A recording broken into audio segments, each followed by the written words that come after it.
Did CM Punk turn heel on AEW Dynamite? Plus, some big matches are set for future Dynamite and Rampage episodes, and we have the backstage reaction to this past Monday's Raw main event. It's all in the wrestling news right now. Look in my eyes, what do you see? Did CM Punk turn heel last night? We're going to talk about it. They don't always have to rhyme. So last night, the really fun episode of Dynamite that kicked off with MJF's music playing, because MJF, he's Long Island boy. Big hometown boy. Big pop for MJF. Out comes CM Punk. Nice. Are you expecting someone different? He then rags on the local sports team. He rags on MJF some more. And then he unveils a 4 Pillars of AEW t-shirt, but with MJF taken out and Britt Baker put in his place. Oh, that'll show him. I'd like to say yes. It's not a heel. It's not a full heel turn. Yeah, it's sort of, MJF is the heel, right? Yes. So to come out and do this makes you even more face, I guess. Whether his hometown crowd enjoy it or not. I think a lot of people will be going, was that a heel turn last night? I think for this night, yes. Yeah. For general, no. It would make no sense if suddenly CM Punk goes into every town and goes, you're all rubbish. I wouldn't complain. I mean, what it did show us was that CM Punk is still very good as a heel. You don't lose that quickness, do you? No. He's just, that's just inbuilt. Like, I can't wait for that first big heel run. It's going to be, but I think we're going to have to wait just a little bit longer. I really appreciate when, and I'm trying to think whether WWE has done something similar to this before. They have, of course they have, because, we go back to 1997 where you had the Hart Foundation who were beloved in Canada, and they would change up the shtick accordingly when they were in Canada and America. We got Canadian Stampede from 1997. I thought you were just talking about the general thing, because we've got the biggest, most obvious answer ever. Who's your daddy, Montreal? There's that too, of course. There's that too, but it's the whole idea of changing of kind of leaning towards a face or a heel, depending on the crowd, and not just kind of accepting the boos and leaning into them. Oh, okay, now I get what you're at. Yeah, and I think the Hart Foundation and WWF doing that in '97 was really good, and this kind of has shades of that, which I like. CM Punk just rolling with it, leaning into it, and well observed to go, you know what, the crowd are going to cheer MJF, let's lean into it. You're not going to get cheered in every single town, and you look back at Punk's run with WWE, even as a mega heel. You do Chicago, there ain't no way that they're going to boo CM Punk. It's just not happening. Absolutely. One thing as well that came from this opening promo with CM Punk is some future plans of his. He says that either he or MJF should really be next in line for a match with Hangman Page for the AEW World Championship. So that's the first time that CM Punk has really talked about being AEW champion. I smell a little bit of a feud that might determine who's going to be the next challenger. Ooh. At least a match, that'd be nice. It's just Punk and MJF just firing off barbs for weeks. It's defo gonna be a thing. Just give us everything now, Tony. We're too impatient. we're too busy pondering our orb.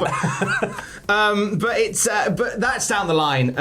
More for MJF. More recent matters include the fight to get his diamond ring back for the third time. So he and Dante Martin will compete very soon for the Dynamite Diamond Ring, as they were the final two in the Dynamite Diamond Battle Royal. It was in that Battle Royal that Dante Martin threw off his Team Taz armband, threw out Ricky Starks. Ooh, turns all over the place. It's not going to matter because, we've got somebody else from Team Taz making a debut that we'll talk about maybe a little bit later. Why don't we talk about it? Let's talk about it now. It's Hook. Hook on Friday. Finally. We're going to see it, and he better lock in the Kata Hajime. He better lock it in. I am very excited to see an artist illustration of Jack the Jobber in a circus mirror make his wrestling debut. I'm so excited to see what Hook can do. I'm just very intrigued to see what Hook's about. What a lovely Christmas present from AEW to all of us. A lovely early Christmas present. I've got here's a better Christmas present. Right? All right, go on, hit me with it, Thomas. Looking ahead to AEW Rampage Holiday Bash. It's a graveyard smash. At least it wasn't the fight before Christmas. I mean, that's it. Season's beating. Yeah. An AEW TNT title match has been signed for Holiday Bash, which will be on Christmas night. Sammy Guevara defending the TNT title against Cody Rhodes. A Christmas miracle.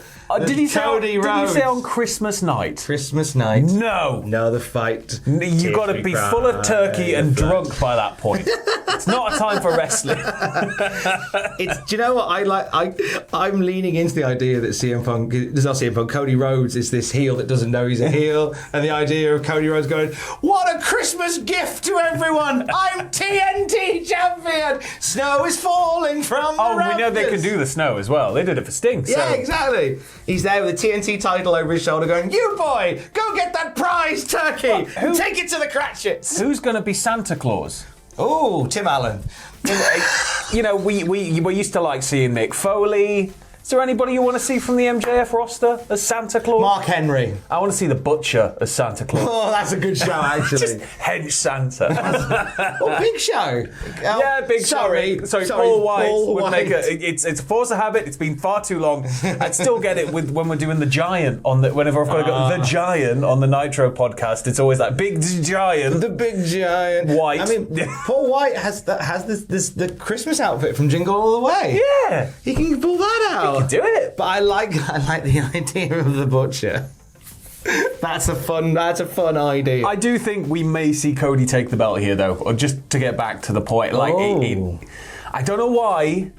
He's just devilish, isn't he? He's a devilish man. He's a devilish boy. It's an interesting story, this one. This comes from Jack Evans' Twitter. So he put out a tweet the other day. Scary, this. This is something else. So this is Jack Evans' tweet. He says, "This will sound like a fake message, but it's not. I'm currently being extorted by 2 police officers from the Del Valle Police Department in Mexico City. In the last 4 days, I've had to pay around 7,000 pesos, which is $350 American, and I'm not paying any more. So if I get arrested on drug charges the next little bit, I want it put out there right now that it was planted by the police department." Jesus. Evans later tweeted out, "I filed an official complaint and got all my witnesses together, and there is a lot of them, and I'm just laying low. Nothing else to share." I mean, you hear horror stories of people kind of getting taken advantage of by police abroad every now and then, but to be actively extorted We'll keep an eye on that. Scary, very scary. We'll end on some stuff from Monday Night Raw, shall we? So we had the main events were switcheroo for Raw. So we were going to get the cage match, Big E and Kevin Owens in the main, and Liv and Becky to open, and they went whoop whoop.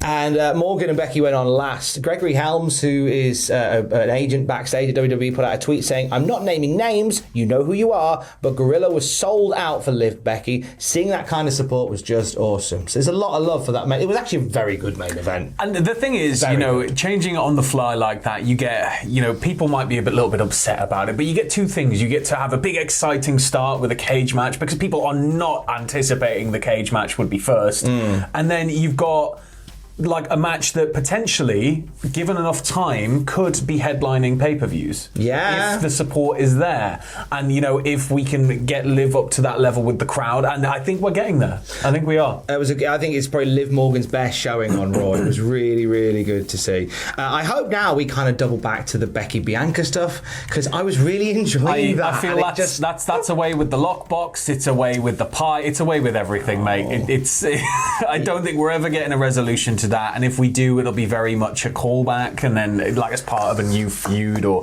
something like sideways. I'd like nothing more than for Bianca to go and take her belt back, but I don't know what's happening. It's a shame. Maybe, I mean, who knows? Maybe it was Bianca Belair that lifted the briefcase at King of the Ring 99. Maybe that's how we get back to it. I don't know. We just go through all of the big unsolved mysteries. I just spitball in here. More news as we get it throughout the day at cultaholic.com. Stay safe. Bye. Bye.